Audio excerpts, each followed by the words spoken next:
If you're watching this video, then you've probably got the Rodecaster Pro 2 or the Rodecaster Duo and the Shure SM7B microphone or a very similar microphone to this, and you are looking to set it all up and get it sounding as good as it possibly can and get all of your settings dialed in and exactly right.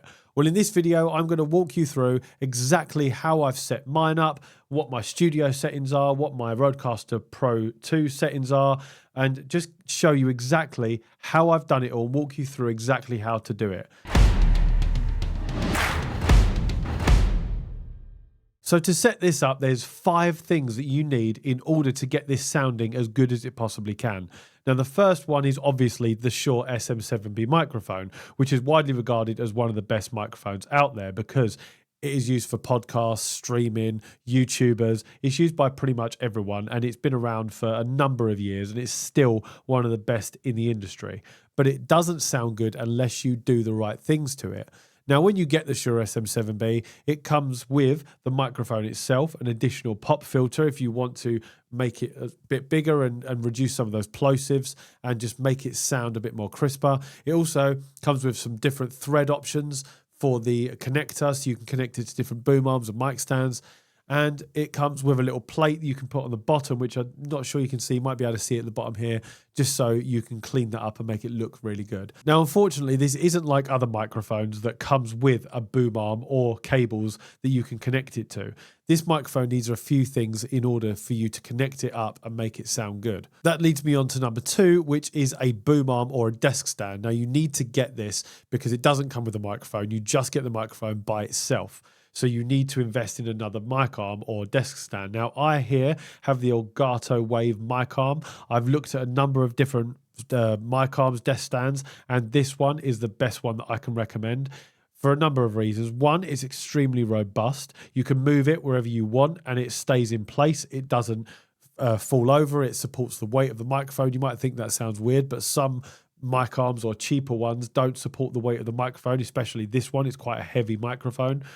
The other reason is cable management. It has inbuilt cable management, as you can see here. You just feed the cables through the mic arm and it just goes all the way to the bottom and it just looks completely clean, completely minimalist, and it just doesn't create any issues with cables. And also, if you move the mic arm, it threads the cable through with it, and this XLR cable is connected very securely, so when you move it, it's not going to sort of pop out or anything like that.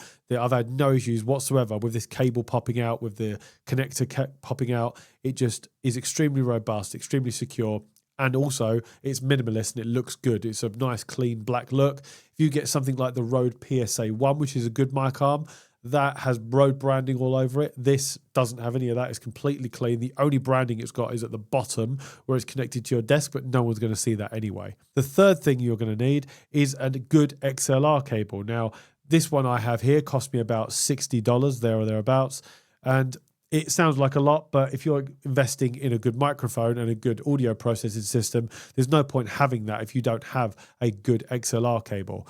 Now, an XLR cable needs to be connected to an audio interface. Now, as you can see, this is part of the Shure SM7B. This part here is part of the Shure SM7B, and then this part is the mic arm. So this is part of the Shure SM7B. The XLR cable just plugs straight into it here and then runs all the way through. And then I've done the cable management, and then that then plugs into the back of the Rodecaster Duo into input 1. And that is how you get it. Now, a good XLR cable, Mogami is one of the best ones out there. That's what this one is. And they just provide high quality studio level XLR cables that reduce noise and all that sort of thing. Now, one tip for you, if you're going to be doing cable management under your desk or whatever, like I have, the advice is to have your XLR cable not anywhere near any other cables.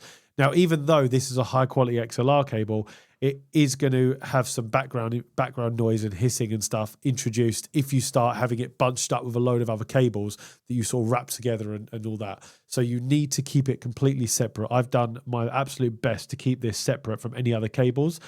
And believe it or not, I did actually test it where I connected a load of cables together to see if there was any difference. And there actually is. When you have it on a pair of headphones, you can actually hear a little bit of background noise introduced. Not a lot, but just a little bit of background noise introduced when it's sort of bunched up with a load of other cables. So I would highly recommend keeping this separate.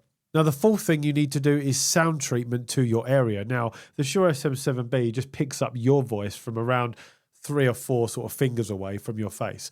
And it's very, very good at isolating any sort of background noise. But it doesn't hurt to sound treat your room. As you can see behind me, I've mentioned this before in other videos, but this sort of wood paneling wall behind me, that is a acoustic sound panel with a thick black felt that is just simply screwed into my wall. And that reduces any noise. Equally, I've got one right in front of me. I've got one on the wall here. I have a carpet on the floor. I'm going to be putting some acoustic sound panels above me. But ultimately, I've done my absolute best to sound treat this small room. My YouTube studio is fairly small and it does the job. It reduces background noise, it reduces reverb, it reduces echo, and it just makes it sound a lot more crisper and aids in this microphone sounding its absolute best. So don't forget to do sound treatment. It doesn't cost you a lot to introduce a carpet, a little bit of furniture, some wood panels or some acoustic panels on your wall, and it just adds to the effect and makes it sound a lot better. And obviously the last fifth thing you're going to need is a XLR input. Now, if you're using a Sony camera like I am, you've basically got 2 options here. You can either have a Rodecaster Duo or Rodecaster Pro 2 or some sort of audio interface, or you can have your audio going straight into the camera. Now, the negative part to that is you don't get any audio processing done. You just get the microphone going into the camera, and then you need to do the audio processing yourself. But you can get, with Sony, you can get an XLR input that goes into the hot shoe mount, and then you connect the XLR cable into the XLR handle, and then the audio is baked straight into the camera, so it's all synced up and sounds great. But like I said, the negative to that is you don't get any audio processing done. Now, I have mine plugged straight into the Rodecaster Duo, and what I've done here is my Rodecaster Duo, it picks up the Shure SM7B straight away. So once I've connected it up, you have here audio input 1, and that is where the XLR cable goes right there, if you can see that. That is where you just literally plug the other end of the XLR cable in, and then it will automatically recognize that this is a Shure SM7B microphone. I don't know what sort of magic is in this, but it recognizes it. And then it asks you if you want to use this preset. So I've selected the Shure SM7B preset. Now, the downside to the Shure SM7B is that it's a very low sounding microphone. It needs a lot of gain in order to get the microphone to sound its best. Now, before the days of the Rodecaster Pro 2 or the Rodecaster Duo, you needed some sort of additional device to connect it to in order to boost the volume, boost the gain. Something like a cloud lifter or a FET head were used quite widely by people.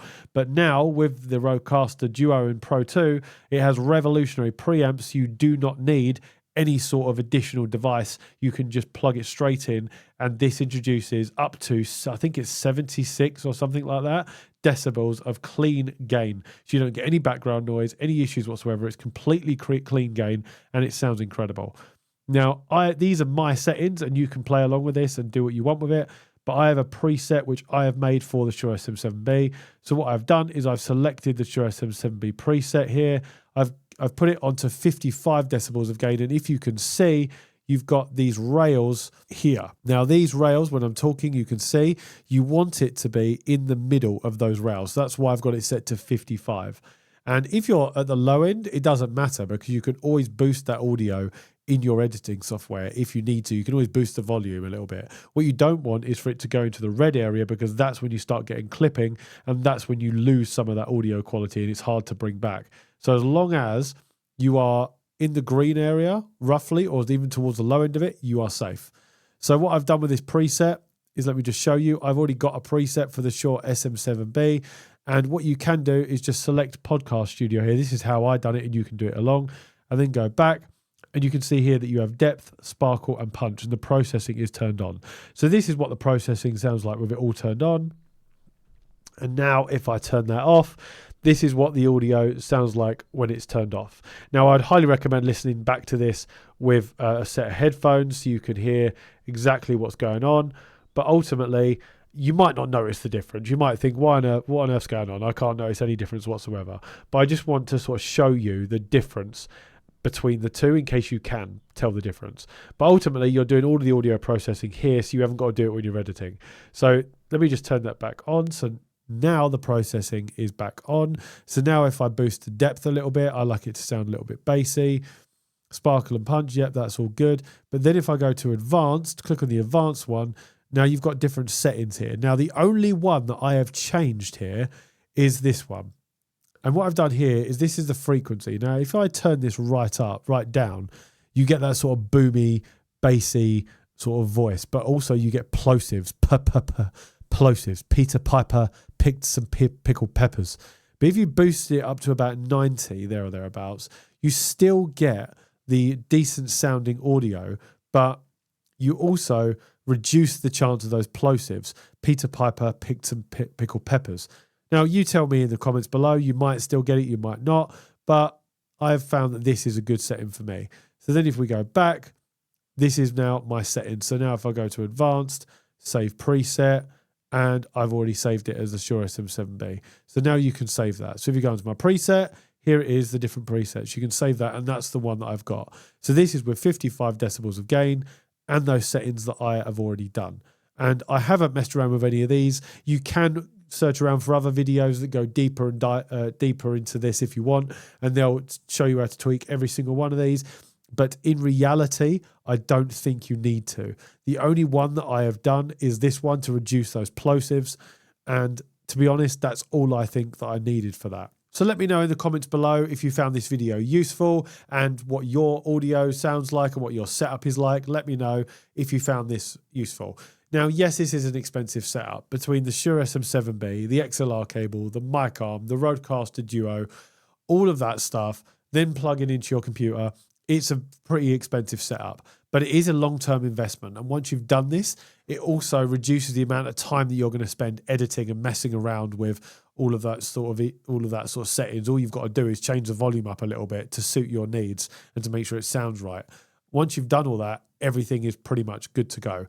So I hope you enjoyed this video and this tutorial. And if you did enjoy it, please subscribe to the channel. And I'll be bringing out a lot more videos on my setup, how I make all my videos, all of my camera settings, all of my YouTube settings, and all that sort of stuff. So let me know if you found this useful, and I will see you in the next one.